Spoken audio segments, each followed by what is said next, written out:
Good morning my dear online students. हम लोग chapter 11 class 12 का पढ़ रहे थे विकिरण एवं द्रव्य की द्वैत प्रकृति, और इस चैप्टर का ये लेक्चर नंबर 8 है। इसके बाद एक या दो लेक्चर और आएगा और ये चैप्टर ख़त्म हो जाएगा। तो हम लोग विकिरण के बारे में सारा चीज़ पढ़ लिए थे। अब हम लोग स्टार्ट कर रहे हैं द्रव्य तरंग सिद्धांत, मैटर वेव थ्योरी। और इसमें सबसे पहले पॉइंट को हम पढ़ेंगे प्रकाश की द्वैत प्रकृति को, यानी ड्यूअल नेचर ऑफ लाइट। तो प्रकाश की कुछ प्रायोगिक घटना जैसे अपवर्तन, व्यतिकरण, विवर्तन और भी सारे, इसको हम लोग प्रकाश के तरंग सिद्धांत के आधार पर ही समझ सकते हैं। अर्थात कहने का मतलब ये हुआ कि ये अपवर्तन, व्यतिकरण, विवर्तन, ये सब जो घटनाएं हैं वह प्रकाश के तरंग सिद्धांत की पुष्टि करती है। जबकि प्रकाश की और कुछ प्रायोगिक घटनाएं हैं जैसे प्रकाश विद्युत प्रभाव, जो इस चैप्टर में हम लोग पढ़े हैं, क्रॉम्पटन प्रभाव, इस सब को क्वांटम सिद्धांत या तरंग सिद्धांत के आधार पर ही समझा जा सकता है। अर्थात ये सभी घटनाएं प्रकाश के कण स्वरूप को प्रदर्शित करता है। तो हम लोग देखें कि उपयुक्त प्रायोगिक घटनाओं के आधार पर हम यह निष्कर्ष निकाल सकते हैं कि प्रकाश की कोई निश्चित प्रकृति नहीं होती है, बल्कि उसकी प्रकृति उसकी प्रायोगिक घटनाओं पर निर्भर करती है। आप किस चीज का एक्सप्लेन करने वाले हैं, आप प्रकाश विद्युत प्रभाव पढ़ रहे हैं या व्यतिकरण पढ़ रहे हैं, उसके आधार पे, उस प्रायोगिक घटनाओं के आधार पे प्रकाश की प्रकृति निश्चित होगी। और इसी को हम क्या कह देते हैं कि प्रकाश की द्वैत प्रकृति कहते हैं, प्रकाश की द्वैत प्रकृति कहते हैं। लेकिन एक बात ध्यान रखेंगे कि ये प्रकाश की जो तरंग प्रकृति और कण प्रकृति, दोनों जो द्वैत प्रकृति है, दोनों एक साथ संभव नहीं होती है। हम लोग देखते भी हैं, या हम लोग का देख लीजिए कि कोई लड़का जब अपने फ्रेंड के सर्किल में रहता है तो उसका व्यवहार अलग होता है, और वही गार्जियन के सामने रहता है, अपने माता पिता पेरेंट के सामने रहता है तो उसका व्यवहार अलग रहता है। तो हम लोग में भी जो है वह द्वैत प्रकृति पाया जाता है। वह व्यवहार निर्भर करता है कि आप दोस्तों के बीच हैं या पेरेंट के बीच हैं। ये है प्रकाश की द्वैत प्रकृति। अब हम लोग पढ़ेंगे डी ब्रोगली की परिकल्पना, डी ब्रोगली हाइपोथेसिस। तो लुई डी ब्रोगली ने द्रव्य तरंग यानी मैटर वेव के सिद्धांत का प्रतिपादन किया था 1924 में। और उन्हीं में डी ब्रोगली साहब ने कल्पना किया कि जिस प्रकार प्रकाश तरंग और कण प्रकृति को दर्शाता है, यानी प्रकाश जो है, विकिरण जो है, द्वैत प्रकृति को दर्शाता है, उसी प्रकार कोई पदार्थ को भी दोनों प्रकृति को दर्शाना चाहिए। और वह ये बात इसलिए बोल रहे हैं, उन्हें इस बात बोलने की प्रेरणा मिली एक बात से। उन्होंने कहा कि प्रकृति सदैव सममिति से लगाव रखती है, यानी नेचर लव्स सिमेट्री, प्रकृति हमेशा सममित का पालन करती है। इसलिए अगर प्रकाश तरंग और कण दोनों प्रकृति को दर्शाता है तो पदार्थ को भी दोनों प्रकृति दर्शाना चाहिए। डी ब्रोगली ने कल्पना किया कि पदार्थ का कण स्वरूप होते हुए भी पदार्थ के कणों से तरंग संबंध होनी चाहिए, और पदार्थ के कणों से संबंध, इन कल्पित तरंगों को ही हम लोग द्रव तरंग, मैटर वेव या डी ब्रोगली वेव कहा जाता है। मैटर वेव या डी ब्रोगली वेव कहा जाता है। डी ब्रोगली वेव और मैटर वेव क्या हो गया? द्रव तरंग की पदार्थ के कणों में जो है तरंग का गुण पाया जाता है, और उसे ही हम क्या कहते हैं? द्रव तरंग कहते हैं। अब बात आता है कि ये द्रव तरंग जो ये मैटर वेव है, उसके तरंगदैर्घ्य का डी ब्रोगली संबंध क्या है?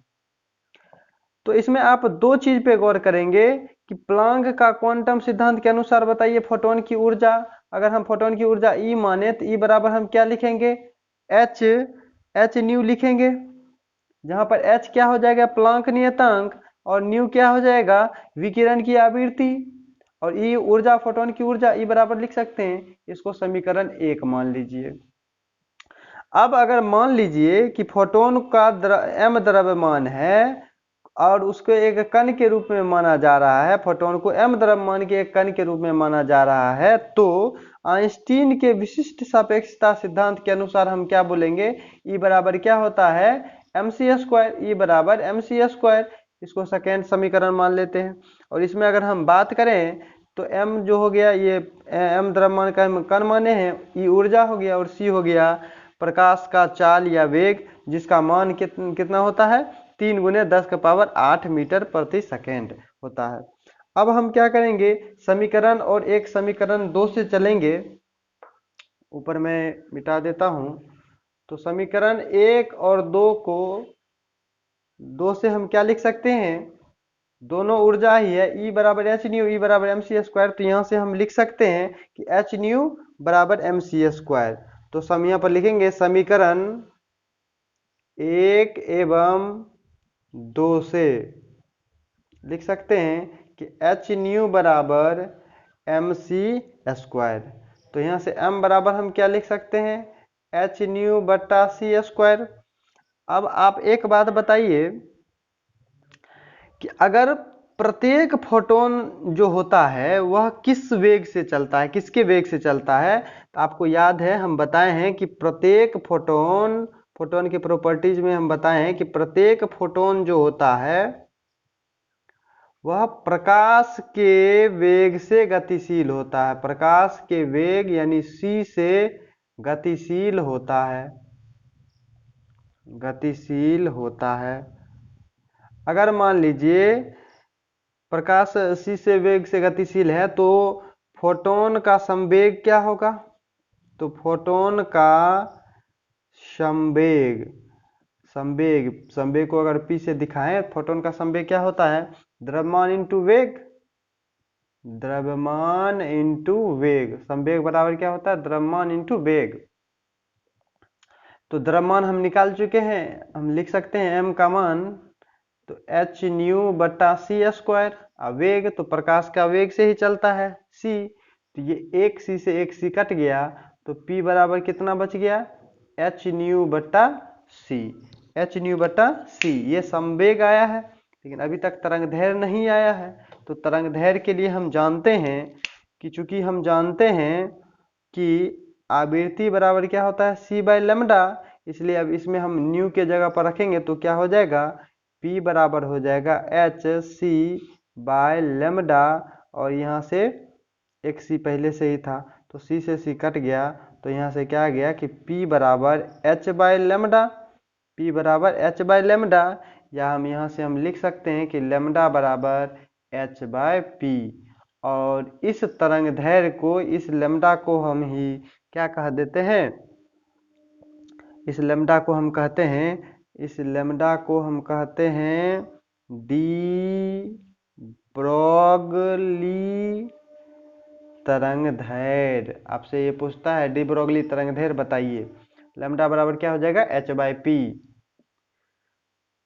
अगर p बराबर m भी हम भी लिख सकते हैं, तो लैम्डा बराबर हम ये भी लिख सकते हैं कि h, p के जगह अगर हम m भी लिख सकते हैं तो m भी हो सकता है। तो हम क्या देखें कि लैम्डा बराबर क्या सब आ गया, h/p या h/m भी। तो ये हो गया डी ब्रोगली तरंग दैर्घ्य का संबंध, द्रव तरंग का तरंग दैर्घ्य का डी ब्रोगली संबंध हुआ। थोड़ा सा और हम ये जो लैम्डा है इसको हम गतिज ऊर्जा से संबंध करना चाहते हैं। यहाँ तक आप स्क्रीनशॉट ले सकते हैं, हम थोड़ा सा गतिज ऊर्जा से संबंध करेंगे।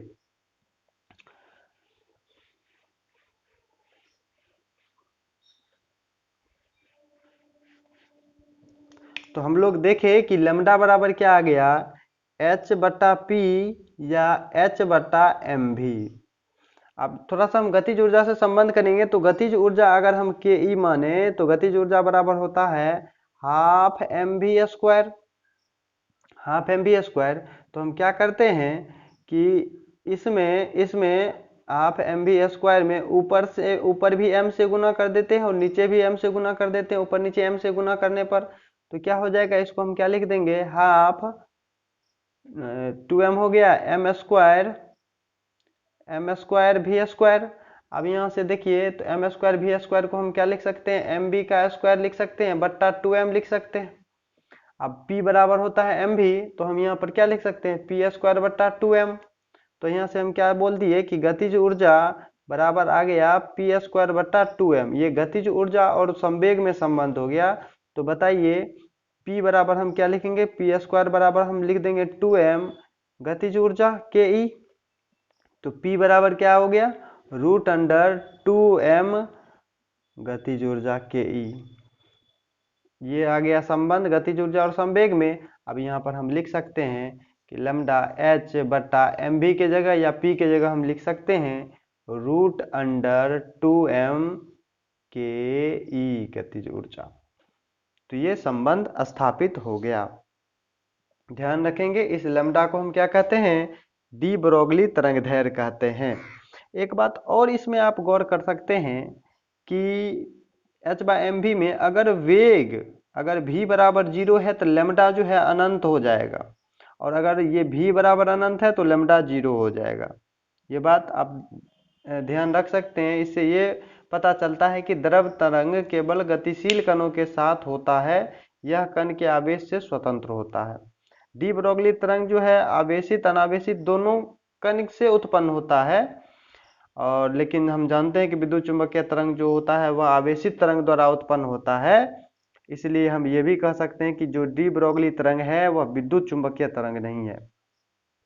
ठीक है, अब हम लोग देखेंगे कि किसी आवेशित कणों के संबंध में डी ब्रोगली संबंध क्या है।